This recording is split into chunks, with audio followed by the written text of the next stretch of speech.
ঘরেই বানান টকঝাল মিষ্টি আমড়ার আচার। ঘরে বসেই শিখুন দাদির হাতের মতো টকঝাল মিষ্টি আমড়ার আচার বানানোর সহজ রেসিপি। স্বাস্থ্যকর আর সুস্বাদু এই আচার আপনার খাবারের স্বাদ বাড়িয়ে দেবে। এ ধরনের আরও রেসিপি পেতে চ্যানেলটি এখনই সাবস্ক্রাইব করুন।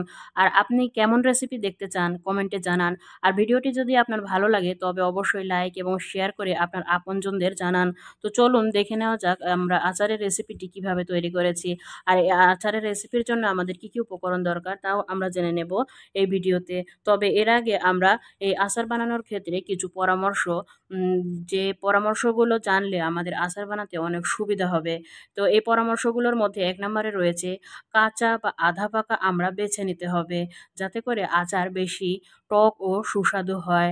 আবার প্রথমে আমরা ভালোভাবে ধুয়ে শুকিয়ে নিতে হবে, যেন আচার দীর্ঘদিন ভালোভাবে সংরক্ষণ করে রাখা যায়। আর সরিষার তেল, মেথি, শুকনা মরিচ আর লবণ যদি ঠিকমতো ব্যালেন্স করে দেওয়া যায় তবে এতে স্বাদ ও গন্ধ বেড়ে যায় বহুগুণে। এছাড়াও দীর্ঘদিন সংরক্ষণ করতে চাইলে ভিনেগার ব্যবহার করা যেতে পারে। ভিনেগার ব্যবহার করলে আচার দীর্ঘদিন ধরে সংরক্ষণ করা যায়। আর শুকনা কাচের বয়মে সংরক্ষণ করতে হবে। আর মাঝে মাঝে যদি একবার করে সূর্যের আলোতে আচারটি রাখা যায় তাহলে আচার বেশ ভালো থাকে।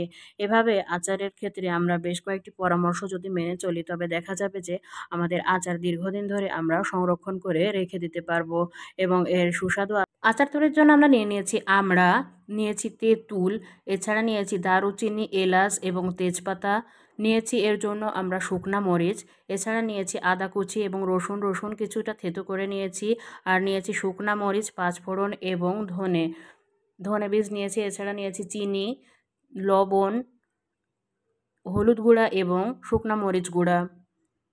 এগুলো নেওয়ার পরে আমরা এগুলো সব কিছু উপকরণ নিয়ে পরে আমড়াগুলোকে আমরা পানির মধ্যে দিয়ে সুন্দরভাবে পরিষ্কার করে ধুয়ে নেব। আমড়াগুলো যখন আমাদের সুন্দরভাবে ধোয়া হয়ে যাবে, এর গায়ে যখন কোনো ময়লা থাকবে না, তখন আমরা এগুলো ছিলে সুন্দর করে সবগুলো আমড়া আবার পরিষ্কার করে পানির মধ্যে দিয়ে ধুয়ে নেব, যেন এতে কোনো ময়লা না থাকে, ময়লা রোগ জীবাণু যেন আমাদের না ছড়ায়। এরপরে আমরা আমড়াগুলোকে পরিষ্কার করে নেওয়ার পরে এইভাবে কেটে নিয়েছি। কেটে নেওয়ার পরে আমরা আমড়াগুলোর সাথে এই যে তেঁতুল দেওয়ার জন্য তেঁতুলকে আমরা পানির সাথে গুলিয়ে নিয়েছি। আগে যদি আমরা পানির সাথে গুলিয়ে নিই তবে তেঁতুলটা মিশে যেতে সুবিধা হয়। এজন্য আমরা খুব ভালোভাবে তেঁতুলটি একটু পানি দিয়ে ভালোভাবে গুলিয়ে নেব। বারবার নেড়ে চেড়ে আমরা তেঁতুলটি গুলিয়ে নেব। গুলিয়ে নেওয়ার পরে এইটি আমরা আচারে ব্যবহার করব। এরপরে আমরা কিছু আমরা গরম মশলা তৈরি করেছিলাম, আর গরম মশলা তৈরির জন্য নিয়েছিলাম শুকনা মরিচ এবং ধনে বীজ। নিয়ে এগুলো খুব ভালোভাবে আমরা ভেজে নিয়ে পরে এগুলো গুঁড়া করে নিয়েছি। আর আমরা এছাড়াও তেলটা যখন কড়াইয়ে দিয়ে নেব, তেলটা গরম হওয়ার পরে এর মধ্যে আমরা দিয়ে দেব শুকনা মরিচ বেশ কয়েকটা, রসুন কুচি দিয়ে নেব, এছাড়া রসুন থেতো করা ছিল, আদা কুচি ছিল, সবগুলোই আমরা দিয়ে নেব। দিয়ে নেওয়ার পরে আমরা এগুলা দেখব যে খুব সুন্দর একটি ফ্লেভার তখন বের হচ্ছে। এগুলো ভালোভাবে নেড়েচেড়ে নিব। এগুলো ভালোভাবে নেড়েচেড়ে কিছুটা কষিয়ে নিয়ে রসুনের কালারটা যখন হালকা লালচে কালার হয়ে যাবে তখন আমরা বুঝে নেব যে কষানোটা হয়ে গেছে। আর সুন্দরভাবে কষানোর পরে আমরা এর মধ্যে প্রয়োজনীয় আমাদের যে আমড়াগুলো কেটে রেখেছিলাম সেগুলো দেব। তবে তার আগে আমরা এর মধ্যে পাঁচফোড়নটা দিয়ে নেব। পাঁচফোড়নটা দিয়ে দিলেই আচারের খুব সুন্দর একটি ফ্লেভার পাবো আমরা, যেটা খুবই আকর্ষণীয় হবে। এছাড়া এর মধ্যে আমরা দারুচিনি, এলাচ এবং তেজপাতা দিয়ে কিছুটা নেড়ে নেব। এগুলো দিয়ে নেড়েচেড়ে নিয়ে ভালোভাবে মিশিয়ে এবং কষিয়ে নিলে আচারের খুব সুন্দর একটি ফ্লেভার আগেই পাওয়া যাবে। আর যখন এগুলো হয়ে যাবে তারপর আমরা এগুলোর সাথে আমাদের যে আমড়াগুলো কেটে রেখেছিলাম সেই আমড়াগুলো দিয়ে নেব। আমড়াগুলো দেওয়া হলে এগুলো ভালোভাবে নেড়েচেড়ে আমরা এর সাথে মিশিয়ে নেব। যত ভালোভাবে নেড়েচেড়ে নেওয়া যাবে ততই এগুলো মাখো মাখোভাবে মেখে যাবে, তখন এর স্বাদটা বহুগুণে বেড়ে যাবে। এজন্য আমরা এগুলো দেওয়ার পরে খুব ভালোভাবে নেড়েচেড়ে এগুলোকে কষিয়ে নেব। আর এই সময় যে স্মেলটি পাওয়া যাবে স্মেলটি খুবই সুন্দর এবং আকর্ষণীয়। মনে হবে যে আচারের সুস্বাদু এতটাই বেশি যে মনে হবে এখনই খেয়ে নিই। আর এরপরে এগুলো ভালোভাবে নেড়েচেড়ে ভালোভাবে মিশিয়ে দিতে হবে।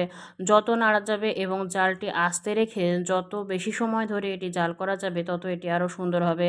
আমরা এই আচারের মধ্যে সামান্য পরিমাণে পানি দিয়ে নিলাম, যেহেতু আচারটি আমরা খুব বেশি দিন ধরে সংরক্ষণ করব করব না, সেই ক্ষেত্রে আমরা পানি দিয়ে নিলে কম সময়ে আমাদের আচারটি ভালো করে মাখো মাখো হতে সহযোগিতা করবে।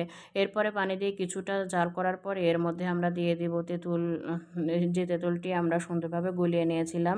এছাড়া যে গরম মশলা তৈরি করে নিয়েছি সে গরম মশলাটা দিয়ে দিব। আর এরপরে পর্যায়ক্রমে আমরা হলুদ গুঁড়ো এবং শুকনা মরিচের গুঁড়াটা দিয়ে নেব। এছাড়াও দিয়ে নেব লবণ। এগুলো দেওয়া হলে এগুলো আবার ভালোভাবে নেড়েচেড়ে নিতে হবে, যেন এগুলো সবগুলোর সাথে মিশে যায়। ভালোভাবে মিশে গেলে আচারের স্বাদটি বহুগুণে বৃদ্ধি পেয়ে যাবে। এরই মধ্যে যারা আমাদের চ্যানেলে যুক্ত হয়েছেন তারা অবশ্যই আমাদের চ্যানেলটি সাবস্ক্রাইব করবেন। আর আপনি কী ধরনের রেসিপি পেতে চান তা কমেন্টে জানাবেন। তো দেখুন আচারটি কত সুন্দর হয়ে যাচ্ছে, আর দেখতে অনেকটা আকর্ষণীয় কালারও চলে আসছে। যত আস্তে আস্তে জালে রেখে আপনি নেড়েচেড়ে নেবেন তত এর কালারটি আরও আকর্ষণীয় মনে হবে, আর দেখতেও খুবই আকর্ষণীয়, স্বাদ এবং গন্ধেও অনেকটা আকর্ষণীয় হবে। দেখুন এগুলো ভালোভাবে নাড়তে নাড়তে কতটা মাখো মাখো হয়ে গেছে। এরপর আমরা আচারের জন্য যে চিনিটা রেখেছিলাম সে চিনিটা আমরা দিয়ে নেব। চিনিটা দিয়ে আবার হালকা করে যখন আমরা নাড়াচাড়া শুরু করব তখন এটার আরও রস বের হবে এবং এটি আরও নরম হয়ে যাবে। তখন বারবার নাড়তে নাড়তে এর কালারটা আরও আকর্ষণীয় হয়ে আসবে। এরপরে দেখুন যে আচারটি মনে হচ্ছে এখন হয়েই গেছে। তবে এর মধ্যে যদি আপনি দীর্ঘদিন ধরে সংরক্ষণ করে রাখতে চান তবে ভিনেগার দিতে পারেন। ভিনেগার দিলে আচারটি দীর্ঘদিন ধরে সংরক্ষণ করে রাখলেও ভালোভাবে আপনি সংরক্ষণ করে রেখে দিতে পারবেন। তো আমাদের ভিডিওটি কেমন লাগলো অবশ্যই কমেন্টে জানাবেন। আর এ ধরনের আচার আপনার খেতে কেমন টেস্টি মনে হয়েছে তা কমেন্টে জানাবেন। আচারটি খেতে কিন্তু আমার খুবই টেস্টি লেগেছে। আর এমন টক ঝাল মিষ্টি আমড়ার আচার একবার খেলে বারবার খেতে চাইবেন। তো আচারটি আপনিও ট্রাই করে দেখুন যে আপনি বানালে কতটা আকর্ষণীয় হয়।